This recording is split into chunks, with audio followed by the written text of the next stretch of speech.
Bueno, muy buenos días. Bienvenidos a este webinar sobre aspectos jurídicos del teletrabajo. Para los que no tengo el gusto de conocer, me presento, soy Giovanna Lorenzi, abogada, directora del Departamento Legal de KPMG. No me toca a mí, en esta instancia, recorrer con ustedes los aspectos más relevantes de esta nueva normativa, sino a nuestros referentes de Derecho Laboral en KPMG, el doctor Juan Manuel Mora, gerente senior del área, y la doctora Lucía Cabrera, quienes me consta han venido siguiendo la pista y siguiendo la evolución de todo el proceso parlamentario que sometieron a los legisladores a analizar dos proyectos que convivieron y que finalmente culminó dicho proceso con la aprobación de esta ley de teletrabajo que vamos a estar recorriendo en el día de hoy. El prefijo tele, en griego antiguo, significa lejos, a distancia. Y como ustedes bien saben, son las tecnologías de esta época, de nuestra época, las que nos ofrecen la posibilidad hoy de realizar todo el sinfín de actividades a distancia que estamos pudiendo hoy abordar, con la particularidad y especialidad característica de que el trabajo que hoy realizamos desde lejos en relación al punto donde se encuentra físicamente la locación de la empresa, puede estar disponible en forma inmediata o incluso en simultáneo gracias a los medios de comunicación instantánea con los que contamos. Esta revolución que estamos viviendo hoy todos nosotros en nuestras organizaciones, donde está jugando en lo cotidiano la dicotomía distancia-cercanía, nos interpela, y nos interpela mucho, y nos debe conducir necesariamente a pensar no solo en la forma de adaptarnos rápidamente y de la mejor manera posible, en función de las características, claro, de cada una de nuestras organizaciones, de nuestras empresas, sino también a tener claras las reglas de juego, las nuevas reglas de juego que, como siempre, luego de que una realidad se concreta, viene el derecho a regular. En este tema del teletrabajo, a mí particularmente me resulta curioso, muy curioso, el hecho de que los medios tecnológicos ya estaban todos disponibles antes de la pandemia. Pero el teletrabajo no era una modalidad de trabajo de uso masivo. Teníamos todo para poder hacerlo, pero no lo usábamos en forma masiva, como pasó a hacerlo post-marzo 2020, si se quiere, un poco a la fuerza. Una vez más, como ha sucedido a lo largo de la historia, hemos sido testigos de esa resistencia humana a los cambios de paradigmas y del apego natural a la forma en la que hacemos las cosas. Lo mismo sucedió con el advenimiento de la imprenta, medio tecnológico que, ustedes saben, posibilitó el uso masivo de los libros y que produjo una democratización del conocimiento que nos trajo rápidamente al mundo de avances tecnológicos vertiginosos que hoy nosotros vivimos. Aunque hoy, claro, con el diario del lunes nos parezca una locura, en su momento el uso de la imprenta, de ese medio tecnológico, tuvo sus fuertes detractores. El invento fue tan exitoso, que se volvió masivo, a pesar de esa persecución inicial que sufrieron los pobres imprenteros de aquella época, quienes por suerte nos legaron el primer artefacto de comunicación moderna, el libro impreso, que transformó de una vez y para siempre las distintas culturas del mundo. Realmente, a título personal, creo que algo similar estábamos ya viviendo con todos estos medios de comunicación simultánea y con el teletrabajo previo incluso a la pandemia. Los medios tecnológicos, reitero, ya estaban, pero no todas las empresas se animaban a quebrar ese paradigma del trabajo presencial al que veníamos acostumbrados. Más allá de todos los ribetes jurídicos de la temática que vamos a recorrer hoy y que espero que realmente les sean de utilidad para implementar el teletrabajo en vuestras organizaciones, a título personal les traslado esa invitación, ¿no?, a pensar qué otras cosas a implementar en el día a día, como por ejemplo el teletrabajo, podrían ser viables usando los medios tecnológicos de avanzada con que ya contamos hoy, para que redunden en una mayor eficiencia y mayores beneficios tanto para la empresa como para sus colaboradores.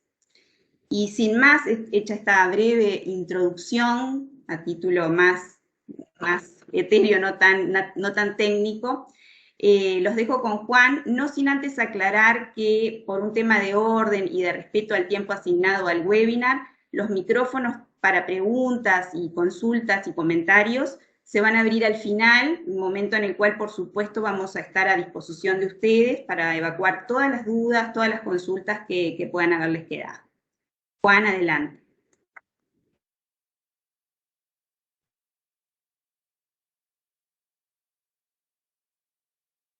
Muchas gracias, Gio. Bueno, buen día para todos. Muchas gracias por acompañarnos. Una jornada más de la serie de webinars que venimos realizando en KPMG. Para aquellos que no me conocen, me presento.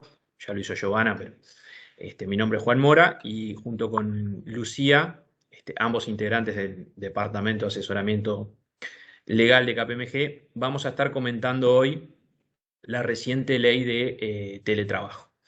Ustedes están viendo un poco, bueno, cuál es la agenda que vamos a tratar. La idea es cumplir en hora, en el horario asignado para el webinar, y como mencionaba Giovanna, vamos a tener al final 10-15 minutos para ver preguntas, dudas o comentarios que quieran hacer. Sin perjuicio de ello, si quieren, y durante el webinar, por favor, vayan haciendo los comentarios, consultas o dudas que les parezca necesarios en el chat, así luego al final los podemos ir comentando. Bueno, como una primera aclaración principal, tenemos ley de teletrabajo. Para aquellos que quizás no lo sepan, fue recientemente aprobada el 9 de septiembre, la ley 19.978, que justamente vino a regular el teletrabajo en Uruguay. El teletrabajo no es nuevo en Uruguay, existía pre-pandemia, lógicamente que no estaba tan generalizado como lamentablemente luego de la pandemia lo estuvo, pero sí era una modalidad que se implementaba y por ejemplo, según estimaciones del INE, en el año 2020, alrededor de entre un 3 y un 5% de los trabajadores en Uruguay utilizaban, ya sea en forma general o determinados días, la posibilidad de teletrabajar. ¿Sí? Lo que no teníamos en Uruguay, y esa es la novedad que queremos comentar con ustedes en la mañana de hoy, era una regulación del teletrabajo. Y en esto Uruguay era uno de los pocos países de América Latina y del Caribe que no contaba con una legislación específica, lo cual creaba no pocos problemas a la hora de tener que aplicar a esta modalidad del trabajo, que obviamente es distinta de la presencial y tiene sus particularidades, leyes o decretos, normas jurídicas en general, que estaban pensadas exclusivamente para el trabajo presencial.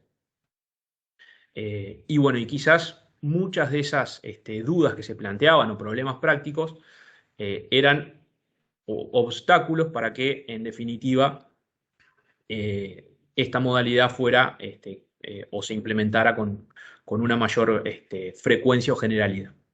Bueno, ¿qué pasó? Bueno, lamentablemente sufrimos la pandemia. Todos sabemos que dentro de las medidas que tomó el Poder Ejecutivo para mitigar la ola de contagios, una de las medidas que tomó fue la exhortación a aquellas empresas que pudieran hacerlo a teletrabajar. ¿Sí? Incluso se planteó, se impuso la modalidad en la administración pública. Esto disparó, me animo a decir que casi de un día para el otro, un incremento enorme del porcentaje de trabajadores que tuvieron, por las circunstancias de la pandemia, que optar o utilizar esta modalidad de trabajo, ¿sí? Hay estimaciones de la OIT que en América Latina y el Caribe, por ejemplo, se llegó a estar hasta un 30% de los trabajadores en esta modalidad.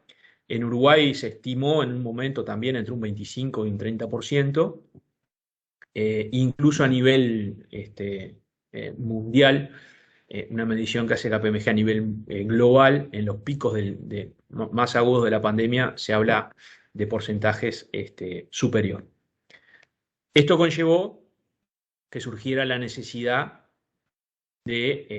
o se visualizó como una necesidad, la regulación del teletrabajo. Como yo les comentaba, no teníamos norma que le fuera aplicable. En ese sentido, se presentó un primer proyecto de ley de la senadora Sanguinetti, que sufrió algunas modificaciones, se criticaron algunos aspectos del proyecto. Se presentó también otro mediante el programa de modernización legislativa, el PROMOLE, impulsado por Martín Lema. Y finalmente el proyecto de la senadora Carmen Sanguinetti, con algunas modificaciones que se le realizaron en la Cámara de Senadores, fue aprobado y se convirtió en esta reciente ley que les comentaba. Básicamente, y ya para entrar en tema, bueno, ¿qué es el teletrabajo? Porque ahí en la jerga a veces se habla de work office o de trabajo desde la casa o de teletrabajo. Bueno, la norma da una definición clara de lo que es el teletrabajo, que obviamente refiere a la prestación del trabajo, que ya sea en forma total o parcial, se realiza fuera del ámbito proporcionado por el empleador.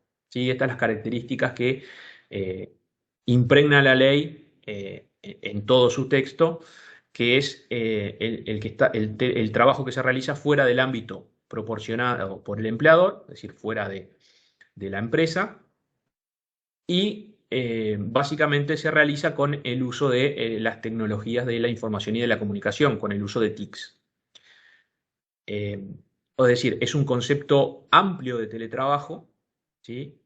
Que es más amplio que lo que se conoce como home office. Ustedes saben que la palabra home office, o mejor dicho, los vocablos home office, se ha entendido que es el trabajo que se realiza exclusivamente desde el domicilio del trabajador. En el caso del teletrabajo es más amplio, incluye obviamente el trabajo que se realiza desde el domicilio, pero también incluye trabajo que se realiza desde otros lugares.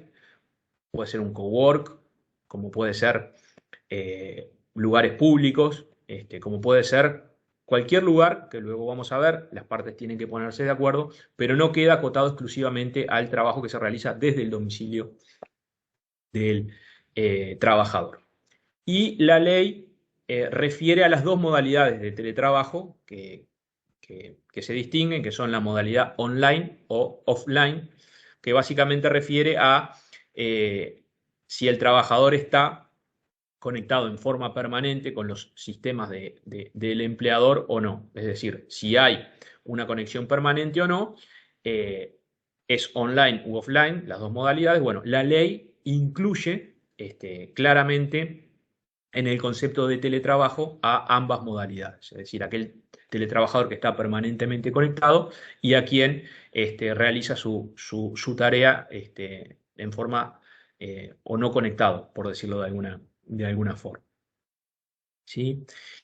Importante, el ámbito de aplicación de la ley, es decir, esta ley ¿a quién aplica? Porque no aplica a todos los trabajadores. En primer lugar, para tener en cuenta, aplica exclusivamente al régimen de trabajo de los dependientes, es decir, aquellas personas que realizan su actividad en régimen de dependencia. Esto nos deja fuera del ámbito de aplicación de la ley, por ejemplo, a las empresas unipersonales o a los profesionales universitarios que realizan su actividad en forma independiente. Nosotros tenemos contratado una unipersonal o un profesional universitario en forma independiente, esas modalidades de contratación no van a quedar alcanzadas por la reciente ley de teletrabajo.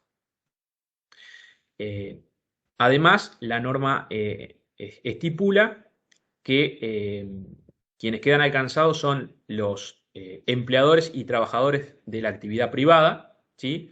O de las personas públicas no estatales, ¿sí? Queda por fuera, o quedan por fuera, mejor dicho, los funcionarios públicos, ¿sí? A los funcionarios públicos no les es aplicable esta norma, que básicamente rige para la actividad privada y para las personas públicas no estatales. Y bueno, y se plantea la duda de qué sucede con los trabajadores de zona franca, es decir, aquellas empresas que tienen su actividad dentro de zona franca y que tienen trabajadores dependientes que desarrollan su actividad dentro de la zona. Como ustedes sabrán, la ley de zonas francas, que tiene importantes beneficios tributarios, exige que la actividad de la empresa se realice dentro de la zona franca. Es por ello que, en principio, los trabajadores de usuarios de zona franca tienen que realizar su actividad dentro de la zona. Eso es el régimen general de la ley. También por motivos de la pandemia, ocurrió que hubo una autorización temporal y, digamos, acotada en el tiempo para que los trabajadores de las empresas de zona franca pudieran también realizar teletrabajo. En principio y de acuerdo al régimen general, los trabajadores de empresas de zona franca no podrían realizar teletrabajo porque tendrían el riesgo de que eventualmente se pudieran perder para las empresas esos beneficios tributarios que la norma les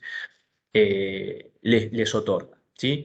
Tan es así que en el proyecto de rendición de cuentas hay una norma específica que se está discutiendo para de alguna forma posibilitar a que el Poder Ejecutivo, en determinadas circunstancias, como fue en el caso de la pandemia o en otras que se establezcan, pueda también autorizar el teletrabajo para los trabajadores de zona franca, más allá de que también hay otros proyectos de ley presentados para darle un alcance mayor y que, bueno, se pueda de alguna forma implementar esta modalidad, quizás más acotada que el régimen general, pero también para el caso de las empresas de zona franca. O sea que en principio eh, aplica a situaciones, o mejor dicho, a contratos de trabajo en régimen de dependencia de empleadores privados o personas públicas no estatales.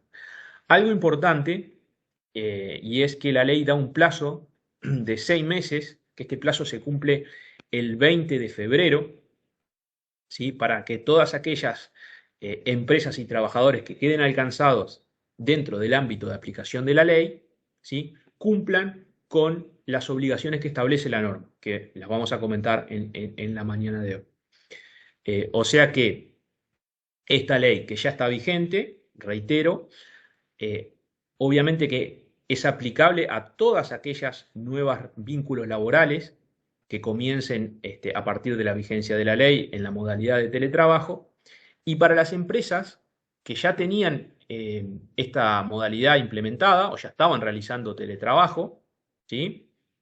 Les da un plazo de 6 meses para adecuar su situación de esos vínculos laborales a las normas establecidas en la ley.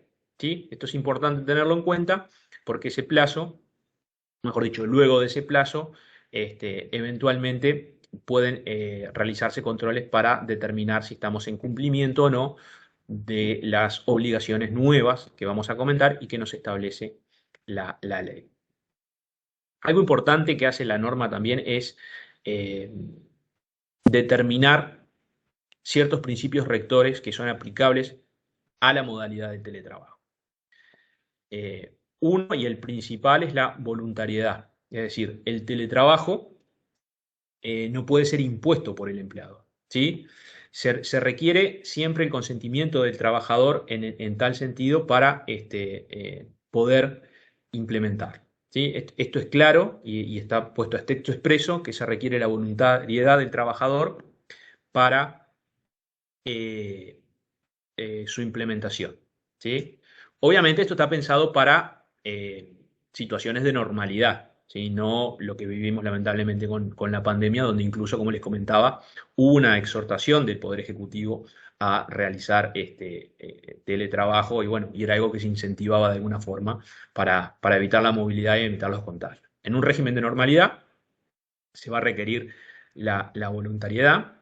También hay un principio muy importante que es el de reversibilidad, es decir, aquella modalidad de teletrabajo que comenzó con una modalidad presencial y luego devino en teletrabajo, puede ser reversible, es decir, volver a la presencialidad por cualquiera de las partes.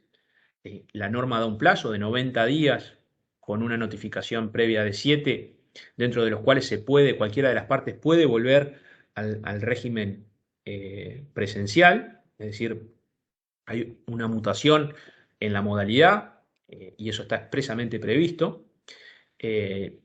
No a la inversa, es decir, si la relación laboral ya inició desde su inicio con la modalidad teletrabajo, para pasar a la presencialidad o a la modalidad presencial, se va a requerir el acuerdo de parte, tanto del empleador como del trabajador. Lo mismo para la implementación de regímenes mixtos, que también obviamente están permitidos, es decir, aquellos regímenes donde parte de los días se realiza en la modalidad presencial y parte de los días se realiza en teletrabajo.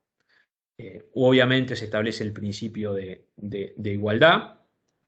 El teletrabajador es un trabajador al cual les es aplicable toda la normativa laboral que refiere, y luego lo vamos a ver, por ejemplo, a lo que es salud y seguridad ocupacional, a toda la normativa de no discriminación, la normativa de libertad sindical y demás, salvo que tiene normas específicas dado por esta ley, por este estatuto del teletrabajador, que le son aplicables en cuanto a la modalidad que realiza. Pero igual, todo el resto de la normativa laboral también le es aplicable, y por ejemplo, le son aplicables las normas de descansos intermedios, de feriados y demás, que luego vamos a comentar si hay alguna particularidad.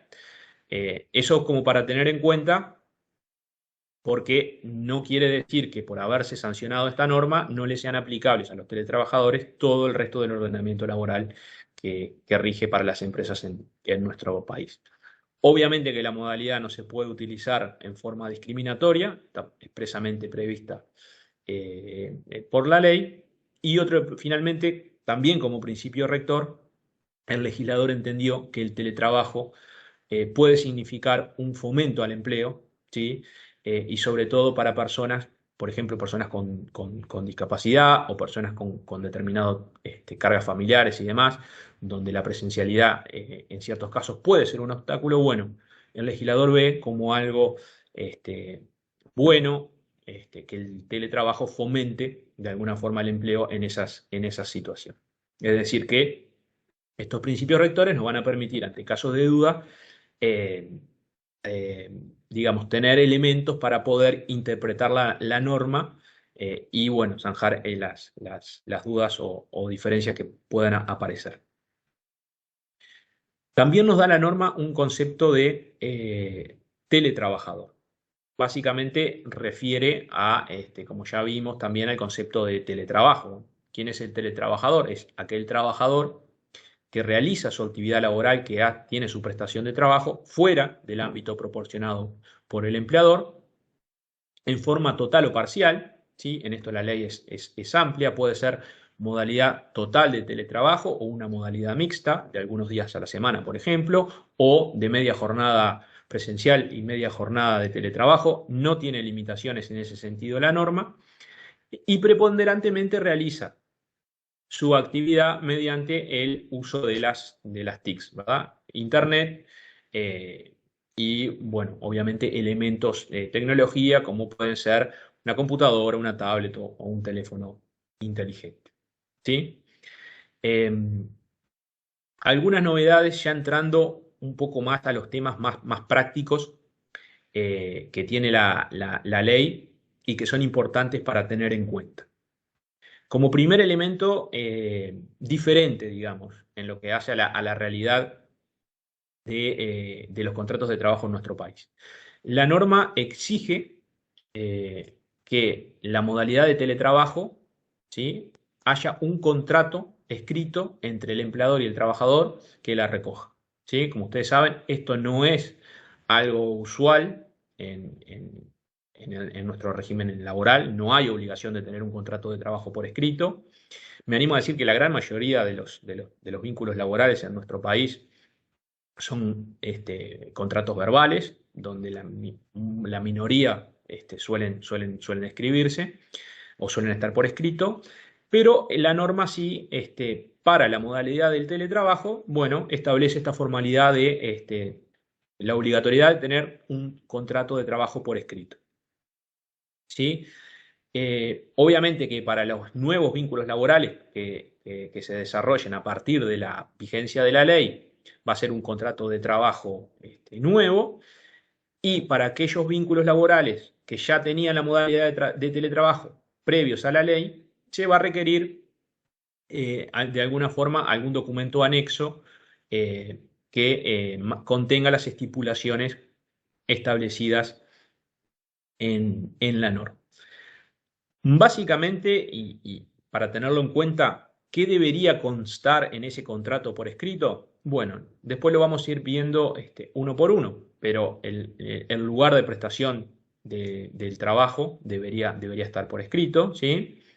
En este caso, lo vamos a ver después, tiene que ser en acuerdo de partes, pero por ejemplo, puede haber situaciones o casos donde al empleador le interese que el teletrabajo se realice exclusivamente desde el domicilio del trabajador y no está dispuesto, por ejemplo, a que el teletrabajo se realice desde coworks o desde lugares públicos por temas de confidencialidad de la información o bueno, por temas de seguridad en general. En otros casos lo puede aceptar y no hay inconveniente si lo realiza. Bueno, ese tipo de distinciones deberían estar incluidas en el contrato de trabajo.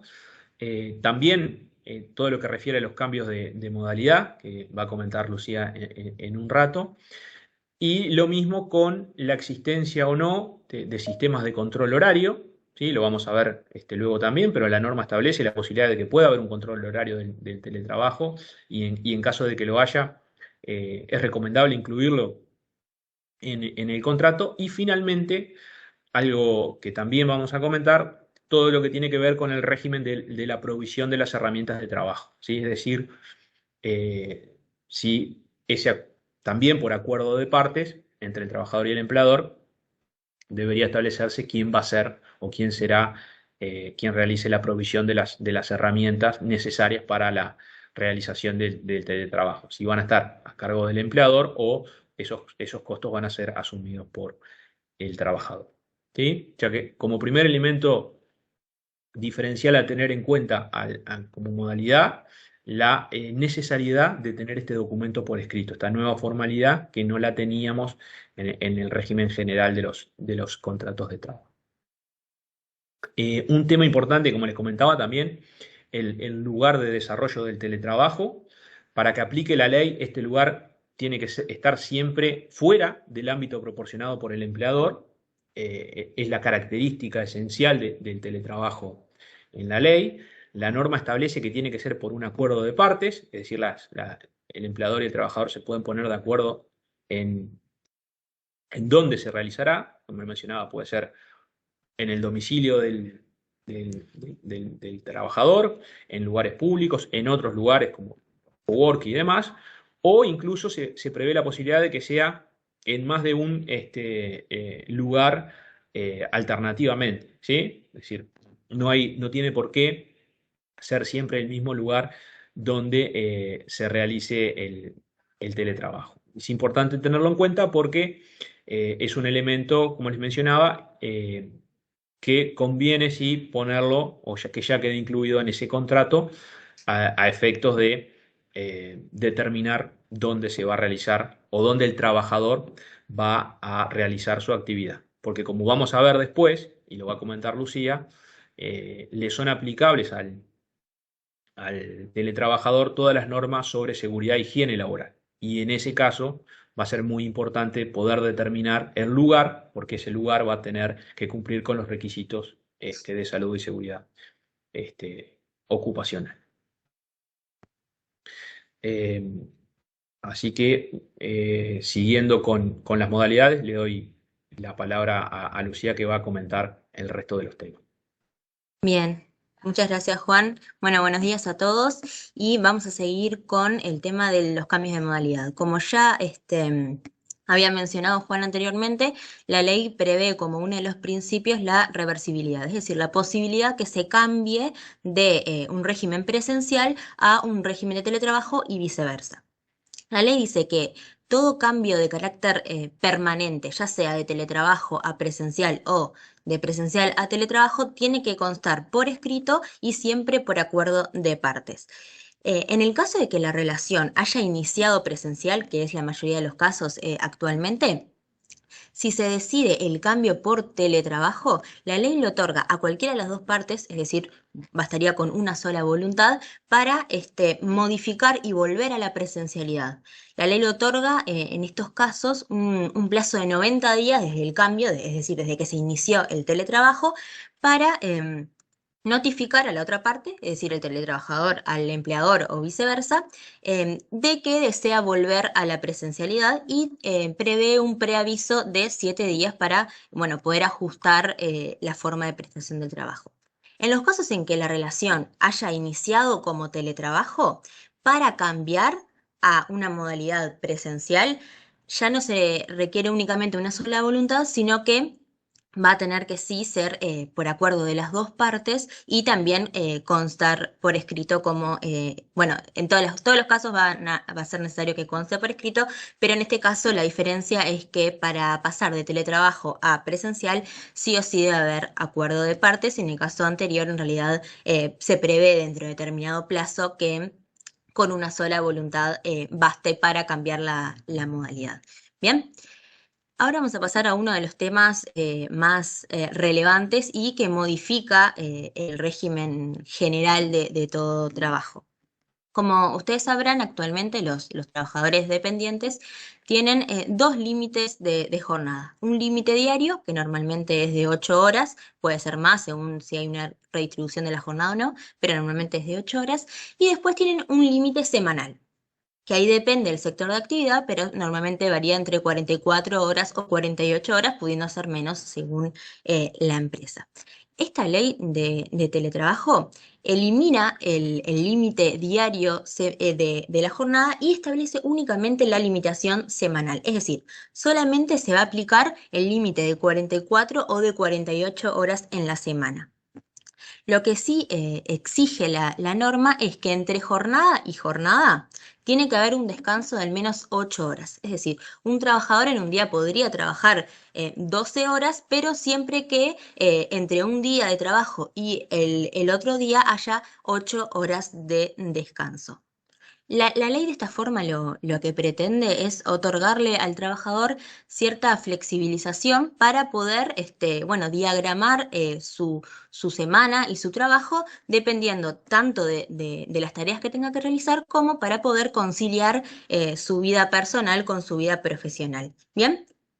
La ley establece que en aquellos casos donde en un día el trabajador supere el régimen normal de trabajo, que vamos a suponer que son 8 horas, no tendrá derecho al cobro de horario extraordinario, como hoy en día. No tiene el derecho a cobrar horas extra, sino que le permite la compensación de esas horas en más en otro día de trabajo. Entonces, supongamos que un día un trabajador realiza 12 horas de trabajo. En el caso de que el régimen normal de esa empresa o de ese sector sea 8 horas, tiene a favor, digamos, 4 horas que podrá compensar en otro día de la semana, por ejemplo, al otro día pudiendo trabajar 4 horas, compensando las horas que trabajó de más el día anterior. Pero nunca va a tener derecho al cobro de horario extraordinario, sino que se hace como un régimen de compensación de horas. Lo único que va a tener derecho el trabajador es a cobrar de forma adicional, es en caso de que supere el máximo semanal, que es de 44 o de 48. Es decir, se va a analizar en toda una semana y en caso de superar este límite, va a tener derecho a cobrar su valor hora normal con un recargo del 100%. Hay que tener en cuenta que la ley no nombra este recargo como hora extra. La idea es que justamente no se considere que el trabajador va a tener derecho al cobro horario extraordinario, sino que lo que estipula es que va a tener derecho a cobrar un valor hora con recargada al 100%. Con los hechos es el mismo valor, pero no lo llama horario extraordinario por esta voluntad de, bueno, flexibilizar la jornada y eliminar de cierta forma la limitación, al menos diaria. Bien, la ley también prevé la posibilidad de que las partes acuerden, obviamente por escrito y normalmente en el contrato de trabajo o, bueno, en el documento anexo al contrato, que acuerden la forma en que se va a controlar la asistencia del teletrabajador. Como todos sabemos, los empleadores tienen sobre sus trabajadores un poder de dirección y de control que no se pierde por el teletrabajo, aunque obviamente se hace un poco más difícil. Entonces, normalmente los medios que se van a tener que utilizar para el control de la asistencia o el control del trabajo, mejor dicho, del teletrabajador, va a ser mediante la utilización de medios informáticos. Sobre este punto hay que tener en cuenta que estamos en una línea fina entre el control, la potestad de control que tienen los empleadores y los límites a la privacidad y a los datos personales del trabajador. ¿Por qué? Normalmente el teletrabajador va a prestar sus servicios desde su hogar y la utilización de ciertos mecanismos de control pueden ser un poco excesivos y de esta forma vulnerar otros derechos que exceden de la necesidad de control que tenga el empleador. Por lo tanto, habrá que estar bueno, el caso concreto y al acuerdo de partes y analizar de forma adecuada que el control no exceda y vulnere otros derechos, por más que el empleador también tenga el derecho de controlar el trabajo de los teletrabajadores. Bien. En cuanto justamente a los derechos del teletrabajador, como mencionó Juan anteriormente, esta ley establece un principio de igualdad, es decir, el teletrabajador y los trabajadores todos tienen los mismos derechos individuales y los mismos derechos colectivos, salvo, bueno, aquellas cuestiones específicas que establece la ley, como por ejemplo el tema de la limitación de la jornada, se van a aplicar al teletrabajador todos las mismas normas que se aplican a los trabajadores. Por lo tanto, en realidad, el teletrabajo solo implica una modificación en la modalidad y no en los derechos que tiene la persona por ser trabajadora. Entonces, la ley expresamente dispone que se van a aplicar todos los derechos individuales y también los derechos colectivos. Bien. Pasamos a otro punto que también es de relevancia, que es la aplicación de las normas de seguridad e higiene laboral. Como todos sabrán, hoy en día los empleadores son obligados a velar por la seguridad y salud ocupacional de sus trabajadores. Esta obligación no se elimina por el hecho del teletrabajo. Si bien el teletrabajo tiene la particularidad de que el ámbito físico donde el teletrabajador va a desarrollar su tarea no es proporcionado por el empleador, igualmente la ley hace responsable al empleador de todo lo relativo a la seguridad y la higiene y la salud ocupacional. Bien, de esta forma, para que el empleador pueda controlar el cumplimiento de las normas de salud y seguridad, le otorga la posibilidad de solicitar a la Inspección General de Trabajo y Seguridad Social la inspección de los lugares de trabajo. Bien. Lógicamente, como el empleador no sabe o no tiene acceso a los lugares donde el trabajador presta sus servicios, va a tener que requerir la asistencia de este organismo, no pudiéndolo hacer directamente, lógicamente, ¿no? Pero hay que tener en cuenta que, como en la mayoría de los casos, si bien no está limitado, en la mayoría de los casos, el teletrabajador va a prestar servicios desde su domicilio y considerando, como todos saben, que el hogar es un sagrado inviolable, para poder realizar una inspección del lugar de trabajo, se deberá constar siempre con la voluntad y con el consentimiento del teletrabajador. La ley prevé la posibilidad de que el teletrabajador no acepte o no preste su consentimiento para el ingreso a su hogar, pero el empleador sigue obligado a cumplir con las normas de seguridad e higiene y poder controlar los lugares de trabajo. Entonces, le otorga la posibilidad de solicitar judicialmente la inspección ocular del lugar. Es decir, en caso de que el teletrabajador no acepte la intervención de la Inspección General de Trabajo en su domicilio, la única forma en que se podrá inspeccionar los lugares de trabajo para que el empleador pueda cumplir con estas normas es a través de una solicitud por vía judicial de una inspección ocular del lugar de trabajo. Sobre la aplicación y la forma de control de estas normas de seguridad e higiene, la ley prevé que será el Ministerio de Trabajo el que reglamentará la forma en que será el control, las normas que se tienen que aplicar y el alcance de las mismas. Si bien actualmente no se ha emitido aún la reglamentación, durante la pandemia, el año pasado, el Ministerio de Trabajo emitió una serie de recomendaciones relativas a la salud y la seguridad de los trabajadores que tenían recomendaciones, por ejemplo, respecto a la postura en el trabajo, respecto a la iluminación, respecto a las conexiones eléctricas. Si bien esto no es una reglamentación propiamente dicha, ni una norma, es probable que se utilice estas mismas recomendaciones a la hora de reglamentar y hoy en día se pueden utilizar como base o como guía para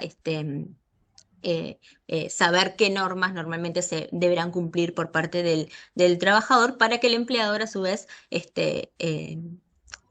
se pueda realizar el control que le otorga, ya le otorgaba la ley y también le hace aplicable la ley de teletrabajo. Bien, además relativo a la seguridad y salud ocupacional, la ley de teletrabajo hace aplicable directamente la ley de accidentes de trabajo y enfermedades profesionales, es decir, también alcanzaría la ley de accidentes de trabajo y enfermedades profesionales actual, la que ya conocemos, también aplicaría a el teletrabajo, perdón. Estará luego a la práctica y también puede ser a la reglamentación cómo se lleva a cabo esta aplicación de las normas, sobre todo porque, bueno, el lugar donde presta el trabajo justamente el teletrabajador no es un ámbito físico proporcionado por el empleador y normalmente va a ser su hogar, por lo que no siempre las tareas que esté realizando estén directamente relacionadas con el trabajo. Bien, es un tema complicado y estará más bien a la práctica o, como dije, a la reglamentación, saber cómo se va a terminar aplicando. Bien, otro punto importante es lo relativo, perdón, a las herramientas y los equipos. En primer lugar, la ley otorga la posibilidad de que teletrabajador y empleador acuerden, siempre por escrito, la forma en que se va a otorgar las herramientas, equipos, insumos, etcétera, que requiera el teletrabajador para poder realizar sus tareas. Y obviamente, como mencionó ya Juan, esto deberá constar por escrito, es decir, en el contrato o en el documento deberá establecer cómo se va a hacer la provisión de estas herramientas. Si el trabajador y el empleador no llegaran a un acuerdo, la ley establece que será el empleador quien está obligado a proveer estas herramientas e insumos. Bien, entonces, ya sea por acuerdo de partes, que se podría prever un régimen diferente, y en caso de no acuerdo, siempre va a ser el empleador quien se ve obligado a brindar las herramientas, los insumos, prestar servicios, etcétera, pero también se va a ver obligado a asumir los costos relativos a la reparación, al mantenimiento o al reemplazo de los equipos en caso de que estén defectuosos o cualquier cuestión que necesite su cambio. ¿Bien? También la ley prevé la posibilidad de que el empleador provea directamente las herramientas, es decir, que haga una provisión en especie, que le otorgue la computadora, que le otorgue la silla, que le otorgue las otras herramientas de trabajo, o también puede asumir los costos de estas herramientas, equipos o insumos. Como mencioné antes, será acuerdo de partes o, bueno, si en el caso de que sí o sí el empleador esté obligado porque no se llegó a un acuerdo, también puede optar entre la provisión directa o la asunción de costos. Un elemento importante a considerar es que la ley expresamente prevé que ya sea una provisión en especie o en dinero, en concepto de herramientas, equipos e insumos para el trabajo, no se va a considerar esas partidas ni como salario, ni como asignación computable, ni como materia grabada para la seguridad social. Por lo tanto, siempre y cuando implique una previsión o una compensación de los gastos que sea razonable con los que incurre el teletrabajador, no va a estar grabada para las contribuciones especiales de seguridad social, ni tampoco ser considerada parte del salario. En cuanto al impuesto a la renta de personas físicas, en principio, si no se considera, o considerándose que no implica esta previsión directa o indirecta de las herramientas, no implicaría un ingreso para el teletrabajador, tampoco computaría para este impuesto, siempre siguiendo un criterio de razonabilidad, ¿verdad? Y luego pasamos, sí, al último punto que establece esta ley, que es el derecho a la desconexión. Esta es la primera norma en nuestro país que de forma expresa prevé el derecho a la desconexión de los trabajadores. En otros ordenamientos, sobre todo en Europa, ya hace años se está hablando del derecho a la desconexión, y en nuestro país, si bien la doctrina y la jurisprudencia por vía interpretativa había hecho aplicable este derecho a la desconexión, no estaba en ninguna norma expresa. Este derecho justamente a la desconexión, ¿qué implica? Implica la posibilidad de el trabajador o el derecho del trabajador a desconectarse, a no ser contactado por el empleador o por sus compañeros, o en caso de ser contactado, no estar obligado a responder o a cumplir determinadas tareas que le pida el empleador, sin que esto implique una sanción, ¿verdad? Entonces, los teletrabajadores expresamente tienen derecho a desconectarse de todos los equipos y las vías de comunicación, a fin de, bueno, gozar de un tiempo de descanso. Justamente la ley hace una asociación entre este derecho de desconexión y el tiempo de jornada que vimos anteriormente, que era de 8 horas. Normalmente ese sería el tiempo, el derecho o el tiempo que tiene el teletrabajador para descansar y no tener que estar, bueno, respondiendo llamadas o cumpliendo con algún imperativo que realice el empleador. ¿Bien? Bueno, hasta acá llegamos en realidad con el análisis de la normativa de la ley en su totalidad. Obviamente van a haber muchos puntos que están regulados de forma genérica, y será la reglamentación la que termine definiendo algunos puntos grises o complejos o cuestiones que claramente se van a dar en la práctica y que no fueran previstas por la ley. Así que estaremos a la espera de la reglamentación para ver cómo se resuelven estos puntos. Así que ahora, si tienen alguna pregunta, podemos abrir el espacio para todas las consultas que tengan.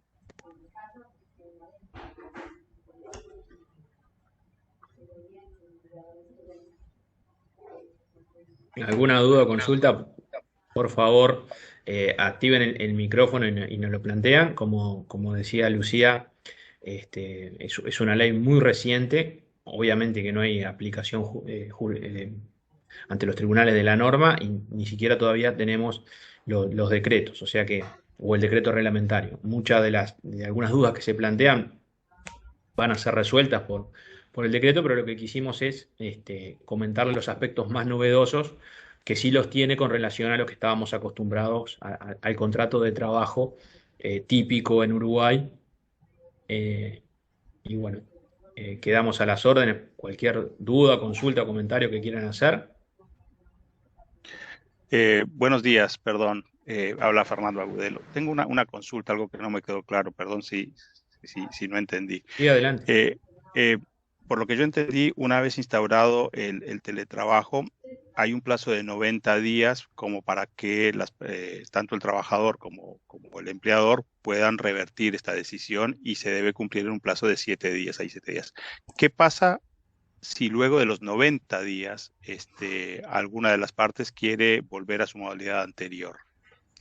Ahí, hola, buenos días. Ahí el plazo de 90 días es para que baste una sola la voluntad, es decir, basta con que el trabajador o el empleador quieran volver para atrás para que se cambie la modalidad. Pasados los 90 días se puede, lógicamente, revertir, pero ahí va a ser por acuerdo de partes, no basta con que uno solo pretenda la modificación. Esa es la diferencia. El plazo es para que baste una sola voluntad para revertir la situación. Bien, bien. Gracias. Sí, Fernando, y ahí tener en cuenta que el plazo de 90 días está pensado para aquellas situaciones donde el vínculo laboral comenzó siendo en forma presencial, normal, digamos, y después, luego devino en la modalidad de teletrabajo, ya sea total o parcial. En ese caso, es que la ley establece este plazo de 90 días para que cualquiera de las dos partes, tanto el empleador como el trabajador, sin requerir el consentimiento de la otra, pueda revertir la situación y volver a la modalidad presencial. Y como comentaba Lucía, luego de los 90 días se va a poder también volver, obviamente, pero en ese caso se va a requerir el acuerdo de partes. De mutuo acuerdo. Perfecto, muchas gracias. Exacto. Por favor. Juan, Lucía, buen día. Gustavo Mosquera, ¿cómo andan? ¿Todo bien? Hola Gustavo, Hola. ¿cómo estás? Todo bien, los quería felicitar, la verdad que muy explicativo y clarificador. Quería hacerte una consulta. Cuando habla la ley de ámbito, ¿también toma en cuenta el exterior del país? Por ejemplo, trabajar en el exterior o que la empresa que te contrate por teletrabajo y sea dependiente esté en el exterior. ¿Eso también está contemplado? Gracias, Gustavo. Ahí hay un tema que obviamente excede lo que es el ámbito del derecho laboral, porque hay también un tema muy interesante para verlo desde el punto de vista tributario, del aspecto de la seguridad social y demás. En principio la norma no lo dice expresamente, ¿sí? Con lo cual no habría, o no hay, mejor dicho, una prohibición expresa para que el teletrabajo se realiza desde el exterior, ¿sí?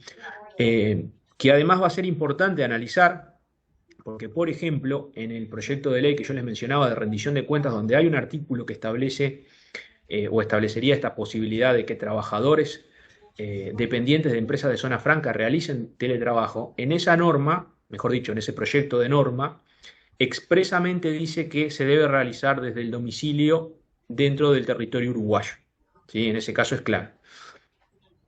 En este caso no lo establece la norma, y bueno, y es algo que obviamente ocurre en la práctica y es cada vez más normal. Incluso se da en otros países, ya hay normas que regulan todo el tema de lo que se conoce como los migrantes digitales, es decir, aquellas personas que teniendo un trabajo presencial en determinado país, siendo que ese trabajo presencial se puede realizar en forma de teletrabajo, se mudan a otro país por una determinada circunstancia y cambian la modalidad del vínculo a teletrabajo, ¿sí? Obviamente que eso implica regulaciones que son más complejas porque ya se incluyen las jurisdicciones de otros países, pero en principio no hay nada que prohíba, ¿sí? Que una empresa digamos, o un teletrabajador de Uruguay realice actividades para el exterior. Eso sí complejiza algunos puntos de la norma que no son sencillos de conciliar. Uno es esto, es lo que comentaba Lucía cerca del final de la charla, esta obligación que tiene el empleador de ser el garante de la seguridad del teletrabajador en su lugar de trabajo. Imagínense que si eso es complejo de implementar en Uruguay, tanto es así que incluso la norma prevé que haya una orden de un juez para que la Inspección General de Trabajo pueda acceder al lugar de trabajo cuando es el domicilio para hacer la inspección. Eso mucho más se complejiza cuando empezamos a evaluar la posibilidad de el teletrabajador transfronterizo, ¿sí? O sea que ahí lo que se complejizan este tipo de controles.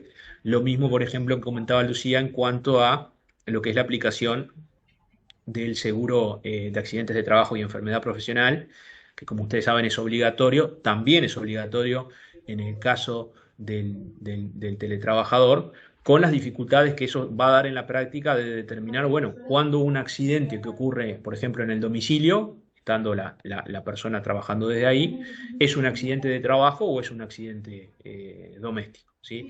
O sea que ahí hay algunos aspectos que son bastante finos y que van a traer en la práctica cierta complejidad. Perfecto, Juan, muchas gracias. Gracias a los dos. Hasta luego. Tengo una mano levantada de Ana Lucero. Y hola, Perdón, Juan. Ana. ¿Cómo estás? Todo bien. ¿Cómo están? ¿Andan bien? Bien. Una consulta, bueno, me alegro. Felicitaciones por la charla, está muy interesante. Una consulta que les realizo respecto a la flexibilización de la jornada, si bien todavía no está el decreto o los decretos, ¿cómo está pensado? Si saben, si existe algún avance de cómo va a ser. Por ejemplo, cuando el tema de los trabajadores que son online, ¿no? Por ejemplo, el caso de un call center, porque he escuchado varias entrevistas que se le han hecho a la senadora o a otros expertos también, y bueno, como que eso no está muy claro, y recuerdo claramente en un caso dijo, bueno, eso irá caso a caso. Yo no lo tengo claro y querría saber si hay algún indicio de cómo ir a hacer, cómo se puede llegar a establecer o estipular cierto horario. Por ejemplo, claramente el caso de un call center o cualquier otro caso que en lo que es presencialidad va con un horario establecido, cómo eso machea con el tema de la flexibilización por parte del teletrabajador. Sí, ahí Ana, hay todo un tema que es el siguiente. En principio, sí, como comentaba Lucía, una novedad es esta posibilidad de flexibilizar la jornada diaria de trabajo y la posibilidad de compensar horas, trabajar más un día y menos otro, por ejemplo, que ustedes saben que eso en el régimen general no está permitido. Pero eso no implica, ¿verdad?, que, por ejemplo, en aquellos casos donde el trabajador tenga que cumplir un horario, por ejemplo, porque tiene una guardia o porque, por ejemplo, porque trabaja en un call center y tiene que atender determinado turno, no se pueda establecer en el contrato de trabajo, si es que ya no lo tiene, un horario en el cual va a realizar su actividad, ¿sí? Obviamente que esta es una posibilidad que se da, pero no quita que también por acuerdo de partes o porque el vínculo laboral ya estaba dado de esa forma, se pueda establecer una jornada diaria de trabajo. Quizás eso se va en un enfoque más para el trabajador offline o para el trabajador que suele trabajar por lo que se conoce por proyectos, donde son aquellos trabajadores que tienen un poco más de libertad en cuanto a la fijación de su horario de trabajo. Y uno esto también, ya con un comentario que nos hace la doctora Cáceres en cuanto a lo que refiere a esto que siempre habla la norma del acuerdo de parte, ¿verdad? Y que bueno, ustedes saben que esto es una de las críticas, ¿sí?, que se le ha hecho a la norma, porque se parte de la base donde en la relación laboral hay una desigualdad a favor del empleador, que es como digamos en el vínculo laboral, en el contrato, la parte más fuerte, y que puede ser un poco ficticio esta forma de lograr acuerdos, por ejemplo, en lo que refiere a la dotación de los medios tecnológicos o la dotación de los servicios para realizar el teletrabajo. Pero sí es claro que la norma tiene un rol preponderante para el acuerdo de partes, ¿sí? No es usual en el derecho laboral, y establece algunas medidas flexibilizadoras, como por ejemplo todo lo que hablábamos con relación a la jornada de trabajo y eventualmente a que no se generarían horas extras en determinados casos, que tampoco eran usuales no son usuales en nuestra normativa laboral, y que también, como ustedes saben, generalmente o suele verse la posibilidad de flexibilización o la flexibilización en el ámbito laboral, a veces como con un disvalor ya que se entiende que eso puede llegar a operar en detrimento de los trabajadores, ¿sí? Pero en este caso, por ejemplo, es claro que la norma estableció un descanso mínimo entre jornadas. Podemos estar de acuerdo si es poco o es mucho. Quizás debió ser un poco más, 8 quizás 8 horas se quedaron cortas, pero bueno, establece ámbitos mínimos y derechos mínimos que necesariamente el empleador debe respetar.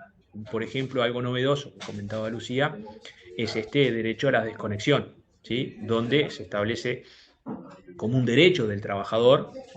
Podemos discutir si es solo de los teletrabajadores o tiene un alcance más general para el resto de los trabajadores, en cuanto a que no puede ser contactado por el empleador en su horario de descanso, ¿sí? En su descanso entre jornadas, y que si es contactado y, por ejemplo, no responde, no puede ser sancionado por eso. O sea que en definitiva ahí es cierto que los equilibrios a veces en este tipo de normas son difíciles, pero van a encontrar sí, posiciones donde algunos entienden que la norma se quedó corta y que debió ser incluso establecer algunos elementos más de flexibilización, y otros que van a entender que opera en detrimento de los trabajadores este tipo de soluciones que lo que intentan, o nosotros entendemos que intentan, es acompasar una modalidad nueva o una modalidad distinta al trabajo presencial.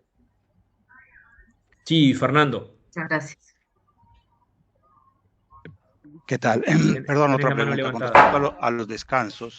Con respecto a los descansos, la consulta es si la norma menciona que en un día a la semana, o sea, se tenga que cumplir un descanso completo en un día de la semana. O sea, si solo se puede distribuir la jornada en 6 días a la semana o se puede distribuir en los 7. No, la norma lo que establece es un régimen de control de horas semanal en cuanto, dependiendo a la actividad de la empresa, ya sea una empresa de comercio o de industria, ¿sí? El límite va a ser o de 44 o de 48 horas por semana, estableciendo esta posibilidad que tiene el trabajador de, digamos, si algún día trabaja más de la jornada, más de 8 horas, poder compensar en otro día de trabajo trabajando menos horas. Pero eso no significa que haya un cambio en cuanto a lo que es al descanso semanal del trabajador, ¿sí? Dependiendo del régimen, ya sea de la industria o el régimen del comercio, el trabajador va a tener, mejor dicho, el teletrabajador tiene el derecho también al descanso semanal, ¿sí? Que ya va a ser de 24 o de 36 horas. O incluso si distribuyó por régimen de distribución de jornada de 48. ¿Sí? O incluso si la empresa, por decisión propia, da más descanso semanal del que está pautado por las normas. No hay una modificación en cuanto a lo que es al descanso semanal. La modificación importante es en cuanto a que si en determinado día se superan, por ejemplo, las 8 horas de trabajo, el trabajador trabaja 9, bueno, en principio esa hora de más que en un trabajador común sería hora extra. En el caso del teletrabajo, va a haber que hacer un control semanal para ver si corresponde o no el pago especial. ¿Sí? No sé si fui claro. No, clarísimo, sí. Simplemente quería saber si por voluntad del trabajador o por acuerdo de las partes podría distribuirse en algún otro día que estuviera más allá del contrato laboral. En caso de que fuera de 5 días a la semana, distribuirse en los 7 días. Sí, hay modalidades que permiten distribuir, por ejemplo, si el trabajador tiene un descanso de una jornada y media, más, distribuir eso en el resto de la semana. No establece en el tema de la compensación cuándo se deben realizar. Lo que sí es claro que deben realizarse durante la semana, porque si no se realizan durante la semana y se cierra con el control semanal, en ese caso sí va a corresponder el pago especial. Del 100%. Bien. Ya. Bueno, muchas gracias. Muy buena la presentación. No, gracias a ti, Fernando. ¿Alguna otra duda o consulta? Perdón, pues estamos un poquito pasados de tiempo. Si no hay dudas o consulta, desde nuestra parte, Marcelo agradecerles. está con la mano levantada, Perdón, Juan. Marcelo, no te veía. Hola, buen día, ¿cómo andan? Muchas gracias por la presentación.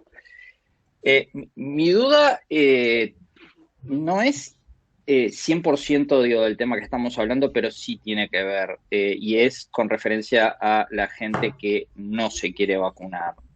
Porque, como ustedes decían, esto tiene que ser un acuerdo entre partes. Ahora, ¿qué pasa si una persona no se quiere vacunar si vos, como empresa, tenés la potestad de mandar a la persona a hacer teletrabajo sin tener un acuerdo de parte? Porque, ¿qué pasa si la persona no se quiere vacunar y no quiere teletrabajar? Va un poco hacia eso. No sé si ustedes van a hacer una charla específicamente con el tema de las vacunas, pero ¿tiene algún ángulo que toca con el tema del teletrabajo también? Sí, claro, Marcelo. Sí, mira, ahí te voy a ser completamente honesto. Son muchísimas las dudas que está generando el tema de las vacunas y me imagino que habrás escuchado, como en esto del derecho, que ya se están planteando las dos bibliotecas de hasta dónde puede ir el empleador en el control del tema de la vacunación y qué hacer con aquellos trabajadores eventualmente que no quieran vacunarse. Ahí hay un primer punto a tener en cuenta que es fundamental y que es que la vacunación contra el COVID no es obligatoria en Uruguay, ¿sí? Con lo cual no se le puede exigir, o mejor dicho, coactivamente al trabajador vacunar. Eso es claro y en eso hay total unanimidad, ¿sí? Que no quiere decir que no lo pueda hacer, porque como ustedes saben, tenemos vacunas que son obligatorias para trabajar en Uruguay, aquellas vacunas necesarias para la obtención del carnet de salud. Sin el carnet de salud no se puede trabajar y en ese caso sí hay vacunas que son obligatorias. Y en esto tenemos posiciones donde hay autores que dicen que el empleador, justamente porque no es obligatorio, no puede realizar ese control, y otra posición que entiende que en base a un bien superior, que es el de la salud, y que el empleador debe velar por la salud de todos sus trabajadores, puede realizar ese control, ¿sí? Y en esta segunda hipótesis, lo que se plantea es, bueno, ¿qué ocurre si se entiende que se puede realizar ese control cuando existe, o mejor dicho, detectamos que algún trabajador no se quiere vacunar? ¿Por qué? Porque muy bien, como tú mencionas, en esos casos, uno de los elementos que se está utilizando es decir, bueno, aquellos trabajadores que no se quieran vacunar durante o mientras siga la pandemia van a tener que necesariamente seguir en teletrabajo. Yo creo que como en estos casos, como en todos, es necesario tener siempre presente un principio de razonabilidad, ¿verdad?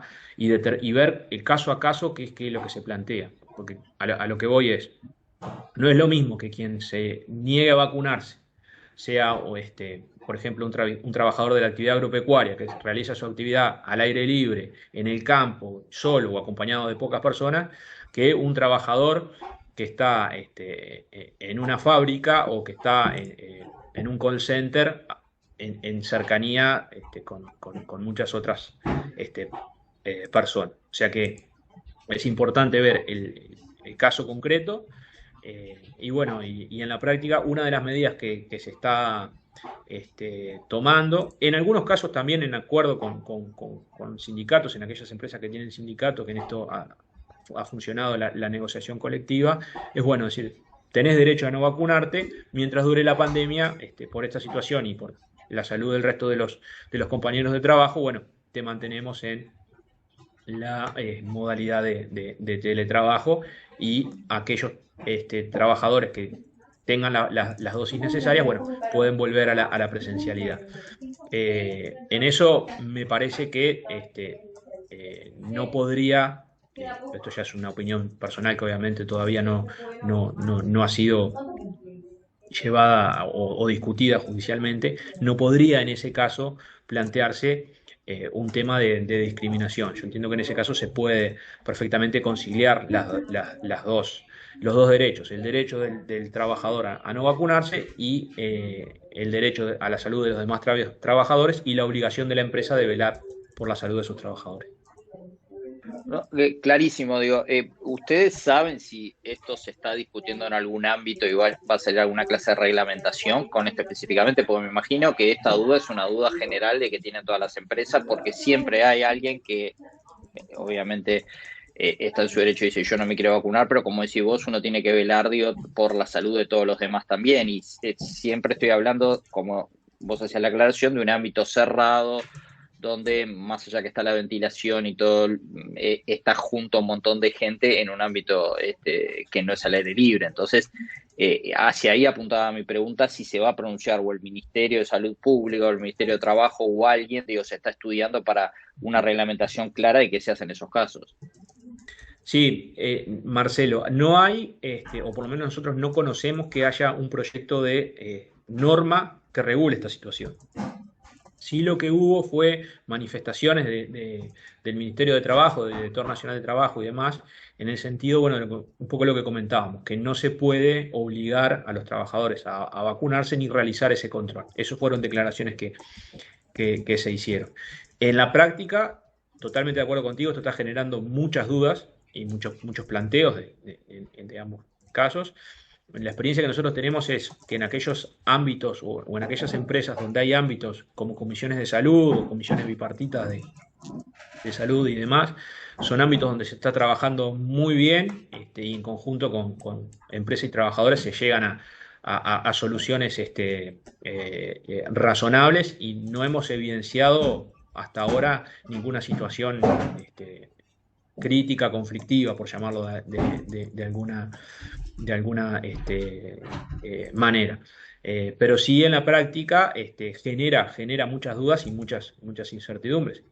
Sobre todo en el sector servicios, a veces no es sencillo poder de alguna forma conciliar estos derechos o estas obligaciones, porque no sé, el dueño de un restaurante puede hacer uso del derecho de admisión y no aceptar clientes que no estén vacunados, o en un espectáculo público, como vemos que se exige, por ejemplo, para ir a los partidos de Uruguay o para ir a fútbol y demás, que se exige tener la vacuna, pero ese empleador no se lo puede eso exigir a sus trabajadores. Son dudas lógicas que se plantean y digamos que no hay por ahora ninguna norma que zanje ni en uno ni en otro sentido la discusión.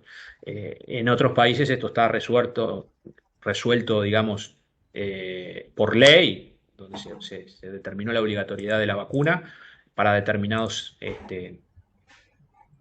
sectores, como por ejemplo el sector salud y demás.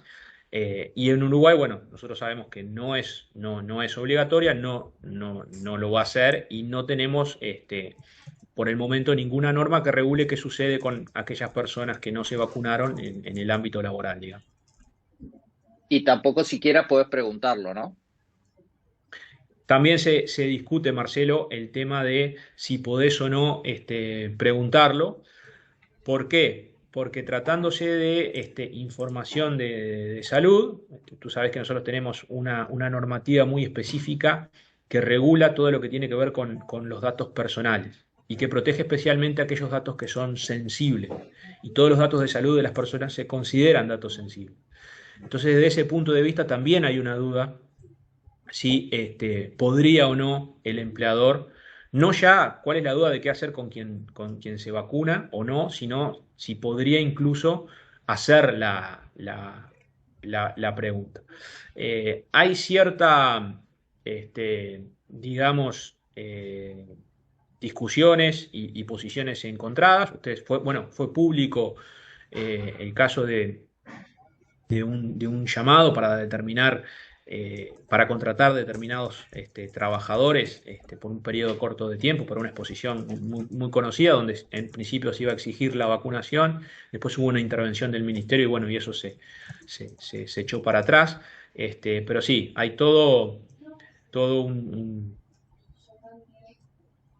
una gran cantidad de dudas que se plantean, que bueno, justamente eso, como te comentaba, en ámbitos donde hay posibilidades de tener diálogo y negociación colectiva, sobre todo, bueno, obviamente en empresas de determinado tamaño y volumen, ¿no? Nosotros hemos visto que ha sido el ámbito ideal donde se ha podido negociar y establecer, a falta de una norma jurídica, bueno, una norma de carácter bipartito de cómo sortear o solucionar esta situación. Clarísimo, muchas gracias. Gracias por la llamada, la verdad que fue muy, muy aclaratoria de un montón de temas que todo el mundo me imagino que tiene las mismas dudas. Gracias a ti, Marcelo. ¿Alguna otra duda, consulta? No, bueno, si no, desde nuestra parte, de nuevo, agradecerles, gracias por el tiempo y por acompañarnos en esta nueva instancia de la serie de webinars de KPMG. En la pantalla están nuestros correos electrónicos. Después vamos a enviar la presentación. Cuando la relean, cualquier duda, consulta que se les plantee, quedamos a las órdenes para seguir conversando por todos estos temas que obviamente después se ven enriquecidos por lo que hace a la aplicación práctica en cada una de las empresas. Así que bueno, nuevamente gracias y quedamos a las órdenes. Buen día. Gracias, buenos días.